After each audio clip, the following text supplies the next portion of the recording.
जाल के ऊपर जबर लगी हुई है, इसके साथ ही आगे अलिफ लगा हुआ है।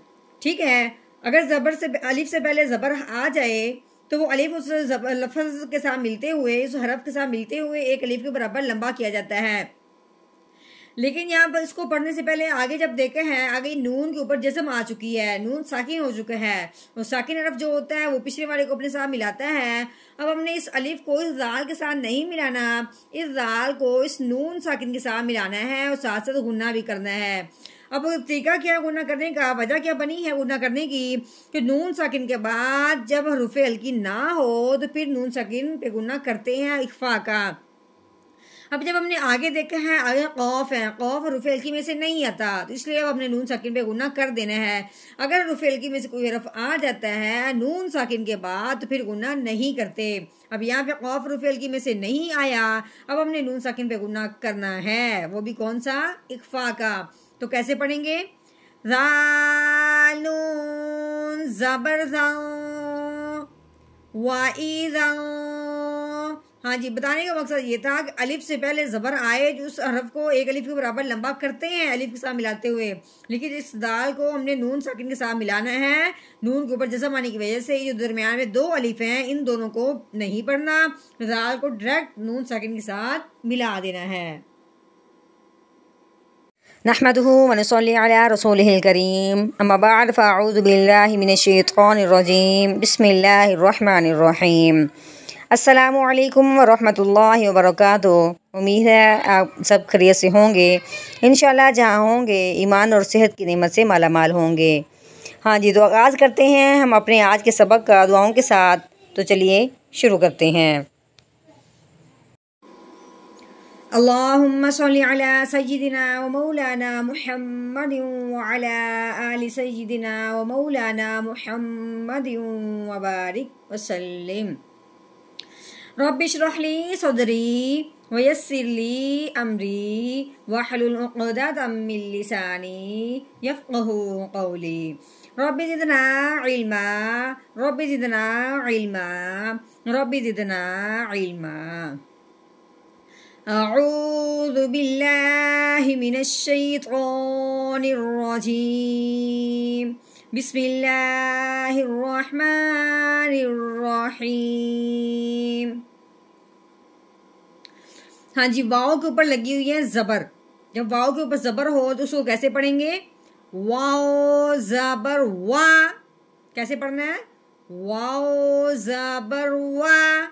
हाँ जी, आगे ये अलिफ है, देखने में ये अलिफ है लेकिन हकीकत में ये हमजा बना हुआ है। क्यों, क्योंकि अलिफ के नीचे जेर लगी हुई है। अलिफ के ऊपर जबर जेर पेश आए तो उस अलिफ को हमजा पढ़ते हैं, अलिफ नहीं पढ़ते। अब हमने इसको कैसे पढ़ना है, हमजा जेर ई वा ई। हाँ जी, आगे राल है, राल के ऊपर जबर है, इसके आगे अलिफ है। ये अलिफ अब नहीं पढ़ा जाएगा, क्यों, आगे जो है नून के ऊपर जज़म लगी हुई है, नून साकिन हो चुका है। अगर तो जज़म ना होती तो फिर ये अलिफ दाल के साथ मिलते हुए एक अलिफ के बराबर लंबा हो जाना था। अब हमने इसको अलिफ को नहीं पढ़ना, नून के ऊपर जज़म आने की वजह से अब हमने दाल को नून साकिन के साथ मिलाना है, क्योंकि ये जज़म जिस हरफ के ऊपर आती है पिछले वाला हरफ उस जज़म वाले हरफ के साथ मिल जाता है। ठीक हो गया। दूसरी बात, नून के ऊपर जब जज़म आती है, जब वो नून साकिन होता है तो नून साकिन के बाद अगले हरफ को देखा जाता है अगला हरफ कौन सा आया है। अब आगे जब देखा है, आगे कौफ हरूफ हल्की में से नहीं है, क्योंकि नून साकिन के बाद और तनवीन के बाद हरूफ हल्की को ही देखते हैं। नून साकिन के बाद अगर हरूफ हल्की में से कोई हरफ आ जाए तो फिर नून साकिन पे गुन्ना नहीं करते।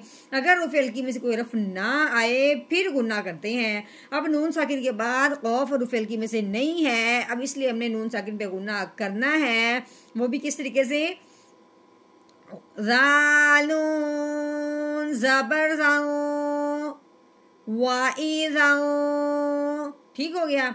अब कौफ के ऊपर लगी हुई है जबर, तो कैसे पढ़ेंगे, क़ाफ ज़बर क़ा। ठीक है, वाइज़ाओ क़ा।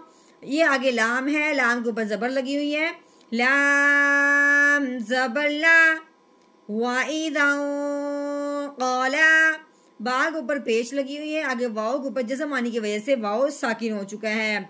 वाव साकिन हो उससे पहले हरफ पे पेश हो तो वो पहले वाला हरफ जब वाव साकिन के साथ मिलेगा तो एक अलिफ के बराबर लंबा किया जाएगा। कैसे? बा वाओ पेश बू, इस तरीके से। लेकिन इसको पढ़ने से पहले आगे भी देखा है कि वाओ साकिन के ऊपर माद भी लगी हुई है। पहले हमने एक अलिफ के बराबर लंबा करना था, अब माद आने की वजह से अब हमने इसको 3 अलिफ के बराबर लंबा करके पढ़ना है। उससे पहले आगे भी देखें, आगे जो अलिफ है ये हमजा है, अलिफ के नीचे जेर आने की वजह से अलिफ हमजा बना है। अब हमने ये देखना है कि मद के फौरन बाद अगर हमजा आ जाता है तो उस मद को 4 अलिफ के बराबर लंबा करते हैं। अब इस मद को हमने 4 अलिफ के बराबर लंबा करना है तो कैसे पढ़ेंगे? बा वाओ मद पेश बू वाइज़ा क़लबू। हाँ जी, अब हमने हमजा को कैसे पढ़ना है? हमजा जेर ई, अब लाम के ऊपर मद भी है, खड़ी जबर भी है, इसको अब हमने 3 अलिफ के बराबर लंबा करना है। आगे ये जो है हमजा है इसके आने की वजह से अब हमने लाम को 4 अलिफ के बराबर लंबा करना है। कैसे? ला मद खड़ी जबर ला इला। हाँ जी, आगे हमजा के ऊपर जबर आने के, अलिफ के ऊपर जबर आने की वजह से ये हमजा बना है। अब हमजा को हमने हा के साथ मिलाना है क्योंकि हा के ऊपर जज़म आने की वजह से हा साकिन हो चुका है। तो कैसे पढ़ेंगे? हमजा हा जबर आह, लाम के नीचे जेर है, लाम जेर ली आह ली, हा के नीचे जेर है, आगे मीम के ऊपर जज़म आने की वजह से मीम के ऊपर जज़म, मीम के ऊपर पेश है, हा के नीचे जेर है, मीम के ऊपर पेश है, नून के ऊपर जज़म आने की वजह से नून साकिन हुआ है। अब हमने इसको कैसे पढ़ना है? हा जेर ही आह ली ही। हाँ जी, मीम के ऊपर पेश है, आगे नून के ऊपर जज़म आने की वजह से नून साकिन हो चुका है। अब हमने क्या करना है? मीम को नून साकिन के साथ मिला के पढ़ना है। लेकिन पढ़ने से पहले अगले हरफ को देखा है, आगे कौन सा है? क़ाफ हरूफ हल्की में से नहीं है। अब हमने नून साकिन पे गुन्ना करना है, वो भी कौन सा? इख्फा का। तो कैसे पढ़ेंगे? मीम नून पेश मो आह ली मो। ठीक है, क़ाफ के ऊपर आई है जबर, लाम के ऊपर भी जबर है, बा के ऊपर पेश, आगे वाओ साकिन। कैसे पढ़ेंगे? क़ाफ जबर क़ा, लाम जबर ला, क़ला, बा के ऊपर पेश, वाओ साकिन होने की वजह से अब बा को हमने वाओ साकिन के साथ मिलाते हुए एक अलिफ के बराबर लंबा करना है। कैसे? बा वाओ पेश बू क़लबू। हाँ जी, आगे देखें, फा है, फा के ऊपर जबर लगी हुई है, आगे काफ, काफ के नीचे जेर लगी हुई है। जो कैसे पढ़ेंगे? फा जबर फा, काफ जेर की, फा की, हा के नीचे जेर है, आगे या साकिन है, या साकिन हो उससे पहले हरफ के नीचे जेर हो तो वो पहले वाला हरफ जब या साकिन के साथ मिलेगा तो एक अलिफ के बराबर लंबा किया जाएगा। कैसे? हा या जेर ही, फाकी ही, नून के ऊपर जबर है, नून जबर ना, फाकी ही ना। अब हमने करना है यहाँ पे वक़फ़, ये जो गोल दायरा है इसको वक़फ़ कहते हैं। यानी कि ये जहाँ ये आ जाए तो कहते हैं कि यहाँ पे आयत मुकम्मल हो चुकी है। जब वक़फ़ आ जाए तो वक़फ़ की सूरत में जो आखिर वाला हरफ होता है उसको साकिन कर देते हैं। जिस तरह ये जज़म आने की वजह से हरफ साकिन होता है, इसी तरह नून वक़फ़ की सूरत में साकिन हो जाएगा। यानी कि इसके ऊपर जो ज़बर लगी हुई है इसको हमने हटा देना है। तो कैसे पढ़ेंगे? आगे वक़फ़ फाकीहीन, फाकीहीन। हाँ जी, अब इस मुकम्मल आयत का हमने किया है तोड़, अब हमने करना है इस मुकम्मल आयत का जोड़, यानी कि रवानगी के साथ पढ़ना है। तो चलिए शुरू करते हैं। वइज़ा क़लबू इला अहलिहिम क़लबू फाकिहीन,